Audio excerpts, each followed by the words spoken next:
ఒక మంత్రి మాట్లాడతాడు రేషన్ కార్డులు ఇవ్వలేదని. చీఫ్ సెక్రటరీ గారు అనిపించండి, మేము ఇచ్చినాము, పబ్లిసిటీ చేసుకోలేదు, ఆన్లైన్లో అప్లై చేసుకుని ఇచ్చేసినాం. మీరు ఎన్ని ఇచ్చిండ్రు? అన్ని 6 లక్షల పైన మేము కూడా ఇచ్చినాం కొత్త రేషన్ కార్డులు.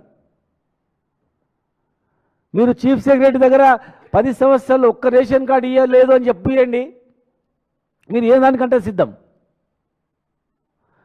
సంబంధం లేని మంత్రి సంబంధం లేని శాఖ గురించి అవగాహన లేకుండా ఒక ఆయన మాట్లాడతాడు, ఇంకో రకంగా మాట్లాడతారు. జూపల్లి కృష్ణారావు గారు అసలు ఏం చేయలేదంటారు. మరి 10 సంవత్సరాలు మా పార్టీలోనే ఉండే కదా ముందు 10 సంవత్సరాలు. 10 సంవత్సరాలు ఏం లేదే కొల్లాపూర్కి రోడ్ ఎట్లా ఉండే? కోన్ పూస్తా కొల్లాపూర్ అంటుండ్రి. దుమ్ము గుంతలు ఉండేటివి. హైదరాబాద్ నుంచి కొల్లాపూర్ పోయే రోడ్డు, కొల్లాపూర్లో వ్యవసాయం చేసే కరెంటు, వ్యవసాయము, కాలేజీలు,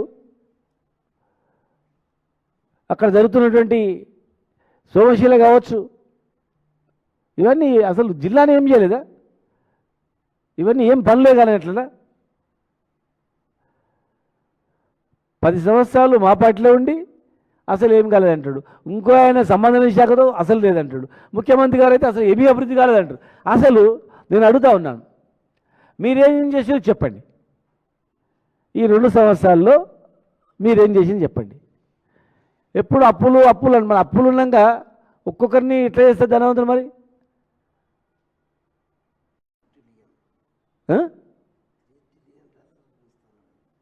ఎట్లా చేస్తారు?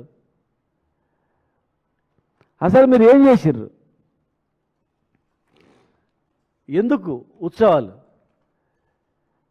ఈ 6 గ్యారెంటీలు తుంగలో తొక్కినందుక, లేదంటే ఎస్సీ డిక్లరేషన్ అమలు చేయనందుక, 12 లక్షల రూపాయలు రైతు బంధు ఖాతాలో జమ చేస్తాం అని చెప్పి జమ చేయనందుక, దళిత బంధు ప్రతి ఒక్కరికి ఇస్తామని చెప్పి ఇవ్వనందుక, ఎస్టీలకు కూడా ఇస్తామని చెప్పిర్రు ఇవ్వనందుక, 42% రిజర్వేషన్ ఇస్తానా అని చెప్పి ఇవ్వకుండా ఎలక్షన్లో పోయినందుక,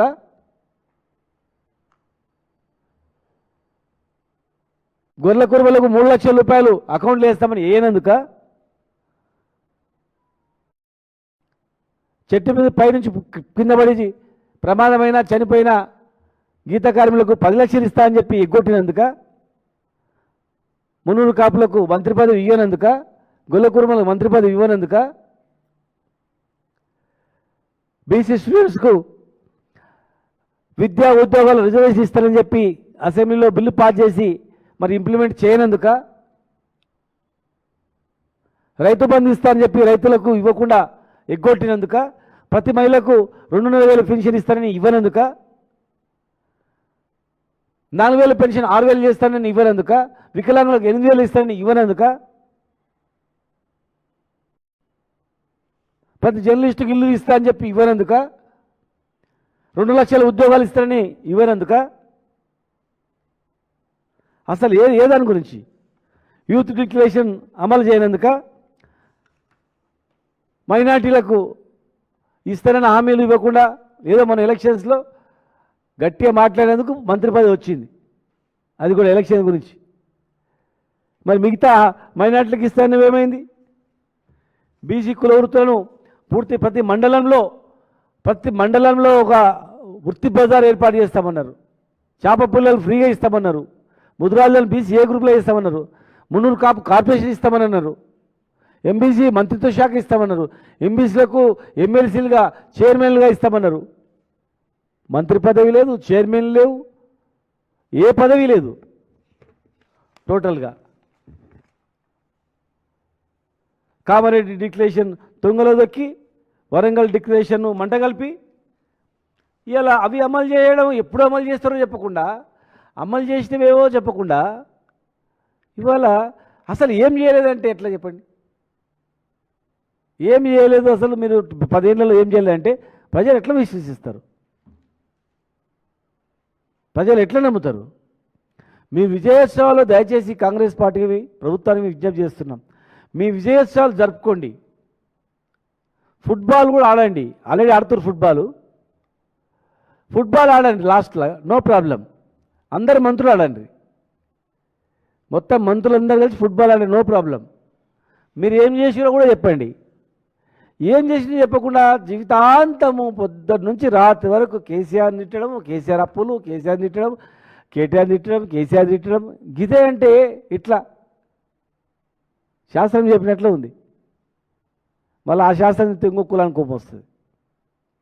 చెప్పిందే చెప్పడం. అసలు మన రాష్ట్రానికి ఏం అన్యాయం జరుగుతుందో చూడండి.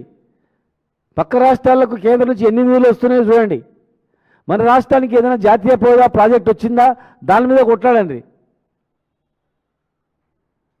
పక్క రాష్ట్రాలు ఇతర రాష్ట్రాలను గవర్నమెంట్ ఆఫ్ ఇండియా నుంచి ఫండ్స్ తెచ్చుకుంటున్నాయి, అన్ని రకాల డెవలప్మెంట్ తెచ్చుకుంటున్నాయి. మనకు ఒక్క పైసా వస్తలేదు, వాళ్ళ మీద కొట్లాడలేదు.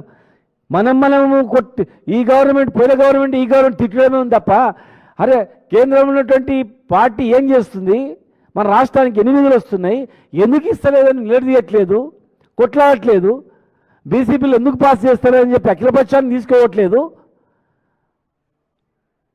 3,000 కోట్ల గురించి ఎలక్షన్ పెట్టినామంటున్నారు. మరి ఒక్క కాన్స్టిట్యున్సీకే నిన్న 1000 కోట్లు ఇచ్చిందంట. మరి 3 కాన్స్టిట్యున్సీలో పని ఆపుకుంటే అన్ని గ్రామాలకు డబ్బులు వచ్చేవి కదా. ఎవరు అడిగిన ఎలక్షన్ గ్రామాలకు? మాకు కూడా గౌరవం ఉండాలి, మాకు కూడా రాజకీయ రిజర్వేషన్ ఇవ్వాలి, మీరు ఇస్తామన్నది ఇవ్వాలని చెప్పి అడుగుతారు ప్రజలందరూ కూడా. ఒక బీసీలే కాదు, ఎస్సీలు అడుగుతున్నారు, ఎస్టీలు అడుగుతున్నారు, ఓసీలు అడుగుతున్నారు, ప్రజాప్రతినిధులు చాలామంది.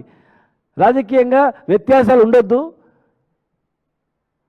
సమతుల్యంగా ఉండాలి, ఇన్బ్యాలెన్స్ అయితే మళ్ళీ పుట్టుకొస్తే ఉద్యమాలని చెప్పి 10% డబ్బులు ఖర్చు పెడితే కంప్లీట్ అయ్యేటువంటి పాలమూరు రంగారెడ్డి జిల్లా ప్రాజెక్టును పక్కకు పెట్టి చిట్టెం నర్సిరెడ్డి గారు చనిపోయి ఎప్పుడో చనిపోయాడు. 2014 వచ్చిన ప్రాజెక్టు చిట్టెం నర్సిరెడ్డి గారు తెచ్చిందని అన్నారు. నారాయణపేట కొడంగల్ లిఫ్ట్కి ఆయన అప్పుడే అంతకుముందే చనిపోయాడు. ఆయన వాళ్ళ కొడుకు ఎమ్మెల్యేగా మాజీ ఎమ్మెల్యే ఉన్నారు. వారు పొద్దుగా చెప్పిండు, వారు ఫోన్ చేసి, అన్న మా నాన్న చెప్పి చనిపోయిండు, ఎప్పుడో చనిపోయిండు, 2014లో మా నాయన తెచ్చిండు ఈ స్కీమ్ అంటాడు, ఎట్లా అని చెప్పేసి నేను మాట్లాడితే 2 గంటలకని చెప్పిండు ఆయన అక్కడ. కనుక దయచేసి కేసీఆర్ని తిట్టడమో కేటీఆర్ని తిట్టడం అయిపోయింది. అది ఎలక్షన్ల వరకు జరిగింది, అంతవరకు తేరుకున్నారు ప్రజలందరూ కూడా. అయ్యో పొరపాటు చేసినామని, పెద్ద ఆయనకు పొరపాటు చేసినాం, అరే మళ్ళీ ఎప్పుడు ఎలక్షన్ వస్తాయని 1000 కళ్ళతో కొంతమంది చచ్చిపోయేటోళ్ళు, ముసలోళ్ళు, సాగు దగ్గర ఉన్న కూడా మళ్ళీ ఓటేజ్ చచ్చిపోతా, కేసీఆర్ ఓటేజ్ చచ్చిపోతా, గప్పటి వరకు దేవుడు బతికిస్తేసాలని చెప్పి వాళ్ళు కూడా చాలామంది ఉన్నారు. కావాలంటే మీరు పరిశీలించండి ఎక్కడైనా పోయి.